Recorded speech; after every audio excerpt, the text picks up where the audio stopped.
3 ದಿನ ಉಪವಾಸ ಬಜೆಟ್ ಮೇಲೆ ಮಾತಾಡ್ಲಿಕ್ಕೆ ಅವಕಾಶ ಕೊಟ್ಟ ತಮಗೆ ಧನ್ಯವಾದ ತಿಳಿಸ್ತಾ, ಇವತ್ತು ಇವರು ಇಬ್ಬರು ಮಾತನ್ನು ಕೇಳ್ಬಿಟ್ಟು ನಾನು ಮಗ್ನ ಆಗ್ಬಿಟ್ಟು ಗೊತ್ತಾಗ್ತಾರೆ ಏನ್ ಮಾತಾಡ್ಬೇಕಂತೆಲ್ಲ ಮರ್ತೋಗಿದ್ದೀನಿ. 16ನೇ ಬಜೆಟ್ ಮಾಡಿರ್ತಕ್ಕಂಥ ಮಾನ್ಯ CM ಅವರಿಗೆ ಧನ್ಯವಾದ ತಿಳಿಸ್ತಾ, ಬಹುಶಃ ಇದು ದೊಡ್ಡ ಗಾತ್ರದ ಬಜೆಟ್, 4,09,000 ಕೋಟಿ ಬಜೆಟ್. ಬಹುಶಃ ಸರ್ವಜನಾಂಗೀಯ ಶಾಂತಿಯ ತೋಟ, ಸರ್ವರಿಗೂ ಸಮಪಾಲು ಸರ್ವರಿಗೂ ಸಮಬಾಳತಕ್ಕ ಕುವೆಂಪು ಹೇಳ್ದಂಗೆ ಮಾನ್ಯ ಮುಖ್ಯಮಂತ್ರಿಗಳು ಎಲ್ಲಾ ಜಿಲ್ಲೆಗಳು ಸಮಾನತೆ ಕೊಡ್ತೀವಿ ಅಂತ ಅನ್ಕೊಂಡಿದ್ವಿ. ಬಹುಶಃ ಎಲ್ಲೋ ಒಂದ್ ಕಡೆ ಕೋಲಾರ ಜಿಲ್ಲೆದ ಬಗ್ಗೆ ಅವ್ರಿಗೆ ಇರ್ತಕ್ಕಂಥ ಮನಸ್ತಾಪವನ್ನ ಈ ಬಜೆಟ್ ಮೂಲಕ ಎತ್ತಾಕಿದ್ರು ಅಂತ ಕಾಣ್ತದೆ. ಮನ ಸಭಾಧ್ಯಕ್ಷರೇ, ಇವತ್ತು ಗಡಿನಾಡು ಪ್ರದೇಶದ ಮುಳುಬಾಗಿಲು ಬಹುಶಃ ಭೂಪಟದಲ್ಲಿ ಇದೆಯೋ ಇಲ್ಲೋ ಅಂತ ಡೌಟ್ ಆಗಿರ್ತಕ್ಕಂಥ ಪ್ರಶ್ನೆ ಉದ್ಭವ ಆಗಿದೆ. 224 ಕ್ಷೇತ್ರದಲ್ಲಿ ನನ್ನ ಕ್ಷೇತ್ರ ಇದೆ ಅನ್ನೋದನ್ನ ಮರೆತು ಇವತ್ತು ನಡೀತಾ ಇದೆ. ಬಹುಶಃ ನನ್ನ ಕ್ಷೇತ್ರದ ಅಹವಾಲುಗಳನ್ನ ಮಾನ್ಯ ಮುಖ್ಯಮಂತ್ರಿಗಳಿಗೆ ಕೊಟ್ಟಿದ್ದೆ ಅಧ್ಯಕ್ಷರೇ. ಇವತ್ತು 2,20,000 ಇರ್ತಕ್ಕಂಥ ಜನಾಂಗದಲ್ಲಿ ಇವತ್ತು ಅರಬ್ ಕಂಟ್ರಿಗಳಿಗೆ ಟೊಮಾಟೊ ಸಪ್ಲೈ ಮಾಡ್ತಕ್ಕಂಥ ನನ್ನ ಒಂದು ಮುಳುಬಾಗಿಲವನ್ನ, ಆಲೂಗಡ್ಡೆ ಸಪ್ಲೈ ಮಾಡ್ತಕ್ಕಂಥ ಮುಳುಬಾಗಿಲವನ್ನ ಇಡೀ ಪ್ರಪಂಚಕ್ಕೆ ಮಿಲ್ಕು ಸಿಲ್ಕು ಅಂಡ್ ಸಪ್ಲೈ ಮಾಡ್ತಕ್ಕಂಥ ಒಂದು ಮುಳುಬಾಗಿಲ ಎಲ್ಲೋ ಒಂದು ಕಡೆ ತಿರಸ್ಕಾರ ಮಾಡಿದ್ರೆ ಅನ್ನೋ ಒಂದು ಭಾವನೆ ಇವತ್ತು ನನಗೆ ತೋರ್ತಾ ಇದೆ. ಬಹುಶಃ ದೇವರ ನಾಡಾಗಿರ್ತಕ್ಕಂಥ ಮುಳುಬಾಗಿಲು ಐತಿಹಾಸಿಕ ಒಂದು ಕುರುಡುಮನೆ, ಗರುಡ, ವಿರೂಪಾಕ್ಷಿ ಹಾಗೂ ರಾಮಲಿಂಗೇಶ್ವರ ಐದರಾಗಿರ್ತಕ್ಕಂಥ ದರ್ಗಾವನ್ನು ಮರೆತು ಇವತ್ತು ಬಜೆಟ್ ಅಲ್ಲಿ ಶೂನ್ಯ ಒಂದು ಮಟ್ಟಕ್ಕೆ ತೋರ್ತಕ್ಕಂಥ ನೋವು ನನಗೆ ತೋರ್ತಾ ಇದೆ.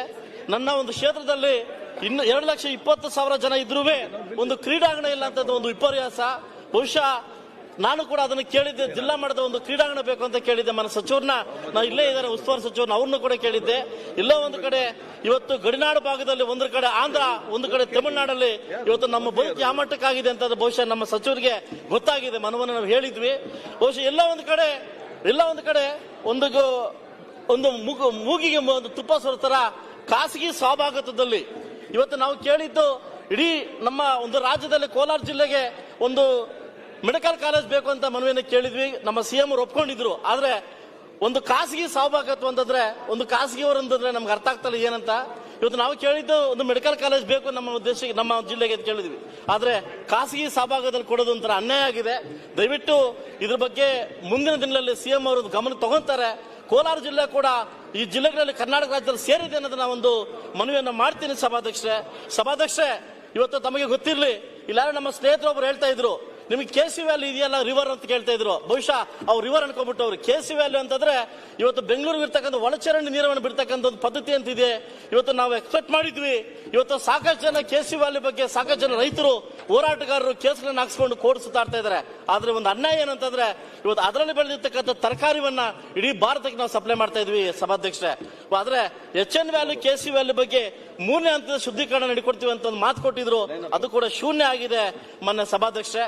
ಇನ್ನೊಂದು ನೋವೇನಂತಂದ್ರೆ, 224 ಕ್ಷೇತ್ರದಲ್ಲಿ ನಾನು ಕೂಡ ಒಬ್ಬ ಮೀಸಲಾದ ಕ್ಷೇತ್ರದ ಒಂದು ಅಭ್ಯರ್ಥಿ ಆಗಿದ್ದೀನಿ. ಪ್ರಜಾಪ್ರಭುತ್ವದಲ್ಲಿ ನಾನು ಕೂಡ ಒಂದು ಗೆದ್ದು ಬಂದಿದ್ದೀನಿ. ಆದ್ರೆ ಇವತ್ತಿನ ಒಂದು ಮಾತನ್ನ ಹೇಳಕ್ಕೆ 23-24 25,136 ಕೋಟಿಯನ್ನು ಬಿಡುಗಡೆ ಮಾಡಿದ್ರು. ಆದ್ರೆ ನನ್ನ ಮೀಸಲು ಕ್ಷೇತ್ರಕ್ಕೆ ಶೂನ್ಯವನ್ನು ಕೊಟ್ಟಿದ್ದಾರೆ. ಆದ್ರೆ 24-25 27,673 ಕೋಟಿ ಬಿಡುಗಡೆ ಮಾಡಿದ್ರು. ಅದು ಮೀಸಲಾದ ಕ್ಷೇತ್ರಕ್ಕೆ 0 ಕೊಟ್ಟಿದ್ದಾರೆ. ಆದ್ರೆ 25-20 42,000 ಕೋಟಿ ಕೊಟ್ಟಿದ್ದಾರೆ. ಬಹುಶಃ ನಾನೊಂದು ಸಹಕಾರ ಸಚಿವರಲ್ಲಿ ಮತ್ತು ಮಾನ್ಯ ಮುಖ್ಯಮಂತ್ರಿಗಳು ಕೇಳ್ತೀನಿ, ನಾನು ಕೂಡ ಪ್ರಜಾಪ್ರಭುತ್ವದಲ್ಲಿ ಗೆದ್ದಿದ್ದೀನಿ, ಯಾಕೆ ನನಗೆ ತಾರತಮ್ಯ ಮಾಡ್ತಾ ಇದ್ದೀರಿ?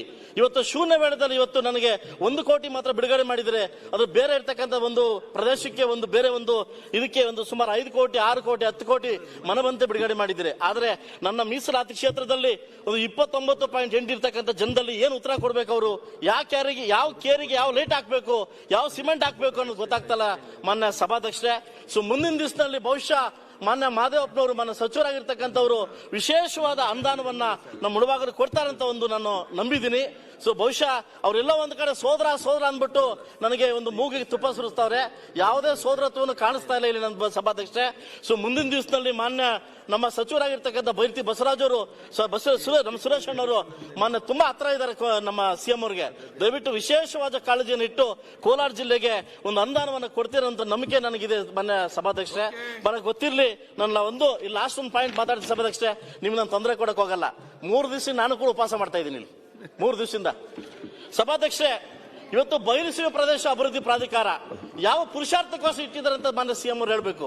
1995 ಸ್ಥಾಪನೆ ಆಗಿರ್ತಕ್ಕಂಥ ಒಂದು ಬಯಲುಸೀಮೆ KKRಗೆ ಇವತ್ತು ಕೊಟ್ಟಿರ್ತಕ್ಕಂಥ ಒಂದು ಅನುದಾನ KKR ಕೊಡ್ಲಿ, ಕಲ್ಯಾಣ ಕರ್ನಾಟಕ ಕೊಡ್ಲಿ, ಆದ್ರೆ ಕಲ್ಯಾಣ ಕರ್ನಾಟಕ 5,000 ಕೋಟಿ, ನಮ್ಮ ಒಂದು ಏನು ಬಯಲುಸೀಮೆಗೆ 83 ಕೋಟಿ. ಇದು ಯಾವ ತಾರತಮ್ಯ, ಯಾವ ಪುರುಷಾರ್ಥಕ್ಕೆ ಬಯಲುಸೀಮೆ ಬೇಕು ಅಂತ ನಾನು ಕೇಳಕ್ ಇಷ್ಟಪಡ್ತೀನಿ. ನನ್ನ ಕ್ಷೇತ್ರಕ್ಕೆ ಬಯಲುಸೀಮೆ ಕ್ಷೇತ್ರಕ್ಕೆ ವರ್ಷಕ್ಕೆ 35 ಲಕ್ಷ ಕೊಟ್ಟಿದ್ದಾರೆ. ನಾನು ಬಹಿಷ್ಕಾರವನ್ನು ಮಾಡಿದ್ದೀನಿ. ಆ ಒಂದು ಅಮೌಂಟ್ ಅನುದಾನ ಬೇಡ ಅಂತ ಬಹಿಷ್ಕಾರ ಮಾಡಿದ್ದೀನಿ. ಬಹುಶಃ ಮಾನ್ಯ ಸಿಎಂ ಅವರೊಂದು ಮಾತು ಕೇಳ್ತೀನಿ, ಬಹುಶಃ ಅದು ಬೇರೆ ಕಡೆ ಇಟ್ಕೊಂಡ್ಬಿಟ್ಟು ಇವು ಇದಕ್ಕೊಂದು ಅಧಿಕಾರವನ್ನು ಕೊಟ್ಟು ಅಧ್ಯಕ್ಷ ಮಾಡಿದಿರಿ. ಈ ಯಾವ ಪುರುಷಾರ್ಥಕ್ಕಂತ ಗೊತ್ತಾಗ್ತಾ ಇಲ್ಲ. ಇನ್ನು ಕಲ್ಯಾಣ ಕರ್ನಾಟಕಕ್ಕೆ ಇನ್ನೂ ಹೆಚ್ಚಿನ ಅಭಿವೃದ್ಧಿ ಕೊಡ್ಲಿ ಅಂತ ಕೋರ್ಕೊಂತೀನಿ. ಆದ್ರೆ ಅದೇ ರೀತಿಯಲ್ಲಿ ಒಂದು 10% ಆದ್ರೂ ಕೂಡ ಒಂದು ಬಯಲುಸೀಮೆ ಕೊಟ್ಟು ಬಯಲುಸೀಮೆ ಪ್ರದೇಶವನ್ನು ಅಭಿವೃದ್ಧಿ ಮಾಡ್ಬೇಕಂತ ನಾನು ಕೇಳ್ಕೊಳ್ತೀನಿ. ಬಯಲುಸೀಮೆ ಬಗ್ಗೆ ಅಲ್ಲ, ನಾನು ಕಂಪ್ಯಾರಿಸನ್ ಬೇಕಾದ್ರೆ ಕೇಳು. ಕಲ್ಯಾಣ ಕರ್ನಾಟಕಕ್ಕೆ ಇನ್ನೂ ಹೆಚ್ಚಿನ ಅನುದಾನ ಕೊಡಿ ಅಂತ ಕೇಳ್ತಾ ಇದ್ದೀನಿ.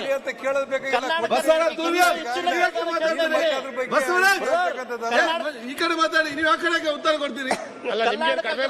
ಇನ್ನೂ ಹೆಚ್ಚಿನ ಅನುದಾನ ಕೊಡ್ಲಿ. ಅದೇ ರೀತಿ ಅದ್ರಲ್ಲಿ 10% ಆದ್ರೂ ಬಯಲುಸೀಮೆ ಕೊಡ್ಲಿ. ನಮ್ಮ ಸಭಾಧ್ಯಕ್ಷರೇ, ಇವ್ರು ನಮ್ಮಲ್ಲಿ ಕುಡಿಲಿಕ್ಕೆ ನೀರಿಲ್ಲ. ನಮ್ಮಲ್ಲಿ ಇವತ್ತು ಬೋರ್ ಹೊಡಿಬೇಕು, ತರಕಾರಿ ಬೆಳಿಬೇಕು. ಇವತ್ತು ನಮ್ಮಲ್ಲಿ ಆ ಪರಿಸ್ಥಿತಿ ಬಂದಿದೆ. ಯಾಕೆ ಯಾವ ಸರ್ಕಾರ ಬಂದ್ರು, ರಾಜ್ಯ ಸರ್ಕಾರದಲ್ಲಿ ಯಾವ ಸರ್ಕಾರ ಬಂದ್ರು ಮುಳುಬಾಗ ನಮ್ಮ ಭೂಪಟದಲ್ಲಿ ಇಲ್ವಾ? ನಮ್ಮಲ್ಲಿ ಕರ್ನಾಟಕ ರಾಜ್ಯ 20% ನನ್ನ ಕ್ಷೇತ್ರ ಇಲ್ವಾ ನಿಮ್ಮಲ್ಲಿ? ಯಾಕೆ ನಮ್ಮನ್ನು ಅಷ್ಟೊಂದು ತಾರತಮ್ಯ ಮಾಡ್ತಾ ಇದ್ದೀರಿ?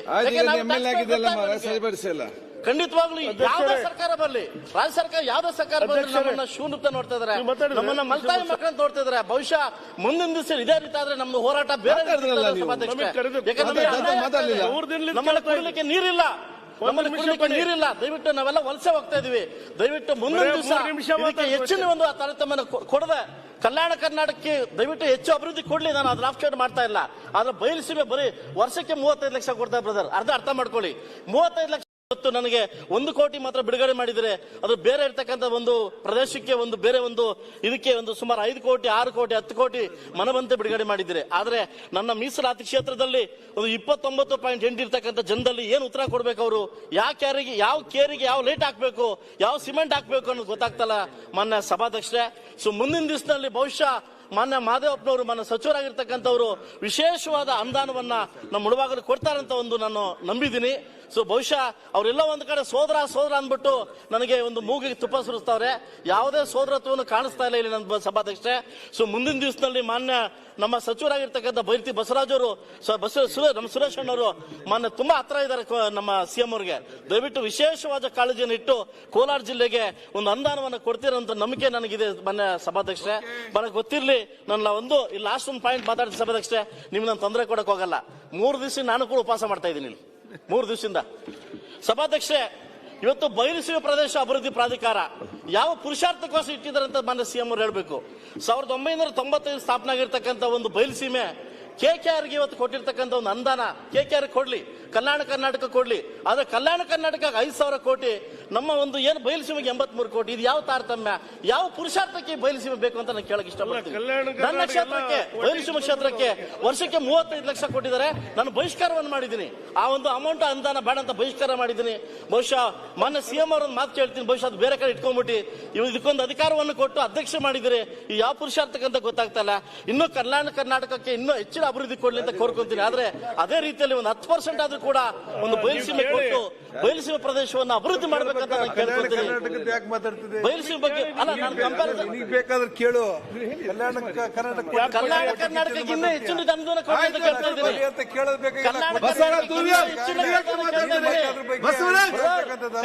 ಈ ಕಡೆ ಮಾತಾಡಿ, ನೀವು ಆ ಕಡೆಗೆ ಉತ್ತರ ಕೊಡ್ತೀರಿ. ಇನ್ನೂ ಹೆಚ್ಚಿನ ಅನುದಾನ ಕೊಡ್ಲಿ. ಅದೇ ರೀತಿ ಅದ್ರಲ್ಲಿ 10% ಆದ್ರೂ ಬಯಲುಸೀಮೆ ಕೊಡ್ಲಿ. ನಮ್ಮ ಸಭಾಧ್ಯಕ್ಷರೇ, ಇವ್ರು ನಮ್ಮಲ್ಲಿ ಕುಡಿಲಿಕ್ಕೆ ನೀರಿಲ್ಲ. ನಮ್ಮಲ್ಲಿ ಇವತ್ತು ಬೋರ್ ಹೊಡಿಬೇಕು, ತರಕಾರಿ ಬೆಳಿಬೇಕು. ಇವತ್ತು ನಮ್ಮಲ್ಲಿ ಆ ಪರಿಸ್ಥಿತಿ ಬಂದಿದೆ. ಯಾಕೆ ಯಾವ ಸರ್ಕಾರ ಬಂದ್ರು, ರಾಜ್ಯ ಸರ್ಕಾರದಲ್ಲಿ ಯಾವ ಸರ್ಕಾರ ಬಂದ್ರು ಮುಳುಬಾಗ ನಮ್ಮ ಭೂಪಟದಲ್ಲಿ ಇಲ್ವಾ? ನಮ್ಮಲ್ಲಿ ಕರ್ನಾಟಕ ರಾಜ್ಯ 20% ನನ್ನ ಕ್ಷೇತ್ರ ಇಲ್ವಾ ನಿಮ್ಮಲ್ಲಿ? ಯಾಕೆ ನಮ್ಮನ್ನು ಅಷ್ಟೊಂದು ತಾರತಮ್ಯ ಮಾಡ್ತಾ ಇದ್ದೀರಿ? ಖಂಡಿತವಾಗ್ಲೂ ಯಾವ್ದೇ ಸರ್ಕಾರ ಬರಲಿ, ರಾಜ್ಯ ಸರ್ಕಾರ ಯಾವ್ದೇ ಸರ್ಕಾರ ಬರಲಿ, ನಮ್ಮನ್ನ ಶೂನ್ಯತೆ ನೋಡ್ತಾ ಇದಾರೆ, ನಮ್ಮನ್ನ ಮಲ್ತಾಯಿ ಮಕ್ಕಳನ್ನ ನೋಡ್ತಾ ಇದಾರೆ. ಬಹುಶಃ ಮುಂದಿನ ದಿವಸ ಇದೇ ರೀತಿ ಆದ್ರೆ ನಮ್ದು ಹೋರಾಟ ಬೇರೆ. ನಮ್ಮಲ್ಲಿ ಕುಡಿಲಿಕ್ಕೆ ನೀರಿಲ್ಲ, ನಮ್ಮಲ್ಲಿ ಕುಡಿಲಿಕ್ಕೆ ನೀರಿಲ್ಲ. ದಯವಿಟ್ಟು ನಾವೆಲ್ಲ ವಲಸೆ ಹೋಗ್ತಾ ಇದೀವಿ. ದಯವಿಟ್ಟು ಮುಂದಿನ ದಿವಸ ಇದಕ್ಕೆ ಹೆಚ್ಚಿನ ಒಂದು ತಾರತಮ್ಯ ಕೊಡದೆ ಕಲ್ಯಾಣ ಕರ್ನಾಟಕಕ್ಕೆ ದಯವಿಟ್ಟು ಹೆಚ್ಚು ಅಭಿವೃದ್ಧಿ ಕೊಡ್ಲಿ. ನಾನು ಅದ್ರ ಆಕ್ಷೇಪ ಮಾಡ್ತಾ ಇಲ್ಲ. ಆದ್ರೆ ಬಯಲುಸೀಮೆ ಬರೀ ವರ್ಷಕ್ಕೆ 35 ಲಕ್ಷ ಕೊಡ್ತಾರೆ ಬ್ರದರ್. ಅರ್ಥ ಮಾಡ್ಕೊಳ್ಳಿ. 35 ಲಕ್ಷ ಯಾವ ಕೇರಿಗೆ ಏನ್ ಮಾಡ್ತಾರೆ ಎತ್ಕೊಂಡು ಹೇಳ್ತಾ ದಯವಿಟ್ಟು ಸಭಾಧ್ಯಕ್ಷೆ, ಕೋಲಾರ ಜಿಲ್ಲೆ ಕೂಡ ನಮ್ಮ ಡಿವಿಜಿ ಹುಟ್ಟಿರ್ತಕ್ಕಂಥ ನಾಡು, ಮೊನ್ನೆ ಸೌಂದರ್ಯ ಹುಟ್ಟಿರ್ತಕ್ಕಂಥ ನಾಡು. ನಾವು ಕೂಡ 60 ಕಿಲೋಮೀಟರ್ ಬೆಂಗಳೂರಿಗೆ ಇದ್ವಿ, ಆದ್ರೆ ಅಭಿವೃದ್ಧಿಯಲ್ಲಿ ಶೂನ್ಯ ಆಗಿದ್ವಿ. ಮುಂದಿನ ದಿವಸ 4 ಜನ ಕಾಂಗ್ರೆಸ್ ಶಾಸಕರಿದ್ದಾರೆ ಇಲ್ಲಿ. ಬಟ್ ಆದ್ರೆ ಈ ಒಂದು ಇದರಲ್ಲಿ ಬರೀ ಸಹಕಾರ ಸಹಭಾಗತ್ವ. ನಮ್ಮ ಕೋಲಾರದಲ್ಲಿ ಪಟಾಕಿ ಹಚ್ಬಿಟ್ರು, ಸ್ಪೀಡ್ ಹಚ್ಬಿಟ್ರು, ಏನೋ ಬಂದ್ಬಿಟ್ಟು ಅದು ಗೊತ್ತಿಲ್ಲ. ಖಾಸಗಿ ಸಹಭಾಗತ್ವ ಇದು ಬಹುಶಃ ಮುಂದಿನ ದಿವಸದಲ್ಲಿ ಸರ್ಕಾರ ಎಚ್ಚೆತ್ಕೊಂಡು ನಮಗೆ ಅಭಿವೃದ್ಧಿ ಮಾಡಿಕೊಡ್ತಾರೆ. ಕೋಲಾರ ಜಿಲ್ಲೆ ಬಗ್ಗೆ ವಿಶೇಷವಾಗಿ ಮಾಡ್ತಾರೆ. ಮಾನ್ಯ ಸಭಾಧ್ಯಕ್ಷೆ, ಏನು KC ವ್ಯಾಲಿ ಬಗ್ಗೆ ಹೋರಾಟ ಮಾಡ್ತಕ್ಕಂಥ ರೈತರು ಇವತ್ತು ಕೇಸ್ ಹಾಕಿಸ್ಕೊಂಡು ಅವ್ರ ಮಕ್ಕಳ ಮರಿ ಬಿಟ್ಟು ಅವ್ರ ಮನೆಗೋಸ್ಕರ ಹೋರಾಟ ಮಾಡಿದವರು. ಇವತ್ತು ದಯವಿಟ್ಟು ನಾನು ಕೇಳಕ್ಕೆ ಇಷ್ಟಪಡ್ತೀನಿ, KC ವ್ಯಾಲಿ ಅಭಿವೃದ್ಧಿ ಕೊಟ್ಟವ್ರು ನೀವು, ಅದು ಸ್ಥಾಪನೆ ಮಾಡಿದವ್ರು ನೀವು. ದಯವಿಟ್ಟು ಕೈ ಮುಗಿದು ಕೇಳ್ಕೊತೀನಿ, 3ನೇ ಹಂತ ಶುದ್ಧೀಕರಣ ಮಾಡಿಕೊಟ್ರೆ ನಾವು ಬದುಕ್ತೀವಿ. ಸಭಾಧ್ಯಕ್ಷೆ, ಇದ್ರ ಬಗ್ಗೆ ಹೆಚ್ಚಿನ ಒಲವು ಕೊಟ್ಟು ದಯವಿಟ್ಟು 3 ದಿವಸನೇ ಕಾಯ್ತಾ ಇದ್ರ ಬಗ್ಗೆ ಮಾತಾಡಬೇಕಂತ. 3 ದಿವಸ ಕಾಯ್ತಾ ಸಭಾಧ್ಯಕ್ಷೆ, ನಾನು ಕೈ ಮುಗಿದು ಕೇಳ್ತೀನಿ, ಕೋಲಾರ ಜಿಲ್ಲೆ ಬೇರೆ ಮಾಡಕ್ ಹೋಗ್ಬೇಡಿ. ನಾವು ಕೂಡ ನಿಮ್ಮ ಮಕ್ಕಳೇ ಸಭಾಧ್ಯಕ್ಷೆ. ದಯವಿಟ್ಟು ನಮಗೆ ಕುಡ್ಲಿಕ್ಕೆ ನೀರು ಕೊಡಿ ಸಭಾಧ್ಯಕ್ಷೆ. ನಾವೇನು ಕೇಳ್ತಾ ಇಲ್ಲ, ನಾವು ಹೆಂಗೋಗಿ ಬದುಕೊಂತೀವಿ, ಕುಡ್ಲಿಕ್ಕೆ ನೀರು ಕೊಡಿ. ಎತ್ತಿನ ಒಡೆ ಬಹುಶಃ ನನ್ನ ಮಗ ಇಲ್ಲಿಗೆ ಬಂದಾಗ ಎತ್ತಿನ ಒಡೆ ಬರ್ಬೋದು ಅನ್ಸ್ತಾ ಇದೆ. ಇಲ್ಲಿಗೆ ಎತ್ತಿನ ಒಡೆ, ಪ್ರತಿ ಇದ್ರಲ್ಲೂ ಎತ್ತಿನ ಒಡೆ, ನೀರಂತೂ ಬಂದಿದ್ದಿಲ್ಲ. ದಯವಿಟ್ಟು ಬಹುಶಃ ಇದನ್ನ ಅರ್ಥ ಮಾಡ್ಕೊಂಡು ನಾವು ಕುಡ್ಲಿಕ್ಕೆ ನೀರು ಕೇಳ್ತಾ ಇದೀವಿ. ನಾನು ಒಂದೊಂದು ದಿವಸ ಹೇಳಿದೆ, ಪಕ್ಕದ ರಾಜ್ಯದಲ್ಲಿ ಆಂಧ್ರದಲ್ಲಿ ಪಕ್ಕದಲ್ಲಿದೆ, ಅಲ್ಲಿ ನಾಳೆ ಬಂದಿದೆ ನಮ್ಮ ಕೃಷ್ಣಾ ಮೇಲ್ದಂಡೆ ಯೋಜನೆ ಪಾಲ್ ಕೇಳಿ ಅಂತ. ಬಹುಶಃ ಅದ್ರ ಬಗ್ಗೆ ಸರ್ಕಾರ ಎಚ್ಚೆತ್ಕೊಂತ ಇಲ್ಲ.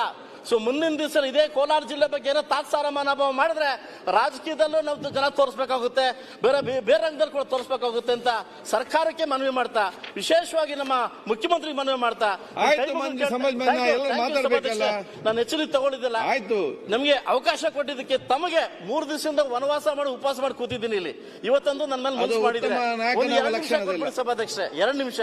ಇತ್ತೀಚೆಗೆ ನನ್ನ ಮಾನ್ಯ ಗೃಹ ಸಚಿವರು ಇಲ್ಲೇ ಇದ್ದಾರೆ. ಒಂದು ಮಾತನ್ನು ಹೇಳ್ತೀನಿ ಗೃಹ ಸಚಿವರಿಗೆ, ನನಗೆ ಪರ್ಸನಲ್ ಅಂಕಲ್ ಆಗಬೇಕು. ಪ್ರತಿ IPL ಬಂದ್ರು ಕೂಡ ನನ್ನ ಮುಳಬಾಗಿಲು ಕ್ಷೇತ್ರದಿಂದ 30 ರಿಂದ 40 ಜನ ಮಕ್ಕಳು, ಏನು ಮತ ವಯಸ್ಸಿನ ಮಕ್ಕಳು ಊರ್ ಬಿಡ್ತಾವ್ರು. ಏನಕ್ಕೆ ಅಂತಂದ್ರೆ ಒಂದು ಬೆಟ್ಟಿಂಗ್ ದಂಧೆಯಲ್ಲಿ ಸಿಕ್ಕಾಕೊಂಡ್ರು. ಎಲ್ಲ ಒಂದು ಕಡೆ ಅನುಮಾನ ಬರ್ತಾ ಇದೆ, ಪೊಲೀಸ್ ಇಲಾಖೆ ಇನ್ವಾಲ್ವ್ಮೆಂಟ್ ಆಗಿದೆಯಾ ಅಂತ ಡೌಟ್ ಬರ್ತಾ ಇದೆ. ಅಧ್ಯಕ್ಷೆ, ಇವತ್ತು ನಾನು ಮನವಿ ಮಾಡಿದ್ದೀನಿ, ಪ್ರತಿ ಸಾರಿ ಪ್ರಶ್ನೆ ಕೇಳ್ತಾ ಇದ್ದೀನಿ. ಇವತ್ತು ಕೋಲಾರ ಜಿಲ್ಲೆ ಮಕ್ಕಳು IPL ದಂಧೆಯಲ್ಲಿ ಇನ್ವಾಲ್ವ್ಮೆಂಟ್ ಆಗಿ ಹಾಳಾಗ್ತಾ ಇದ್ದಾರೆ. ವಿಶೇಷ ತಂಡವನ್ನು ರಚಿಸಿ ಇದ್ರ ಬಗ್ಗೆ ಕ್ರಮ ಕೈಗೊಂತಾರೆ ಅಂತ ಕೈ ಮುಗಿ ನಾನು ಕೇಳ್ಕೊಂತಿದ್ದೆ ಗೃಹ ಸಚಿವರಲ್ಲಿ. ನನ್ನ ಕುಟುಂಬದ ಸ್ವಂತ ಮಕ್ಕಳು ಕೂಡ ಮನೆ ಬಿಟ್ಟವ್ರೆ. ದಯವಿಟ್ಟು ಇದ್ರ ಬಗ್ಗೆ ವಿಶೇಷವಾಗಿ ಗಮನ ಇರಲಿ ಅಂತ ನಾನು ಮಾನ್ಯ ಗೃಹ ಸಚಿವರಲ್ಲಿ ಕೇಳ್ಕೊಳ್ಳಕ್ಕೆ ಇಷ್ಟಪಡ್ತೀನಿ. ಸಚಿವರೇ, ನಾನು ಅವಕಾಶ ಕೊಟ್ಟಿದ್ದಕ್ಕೆ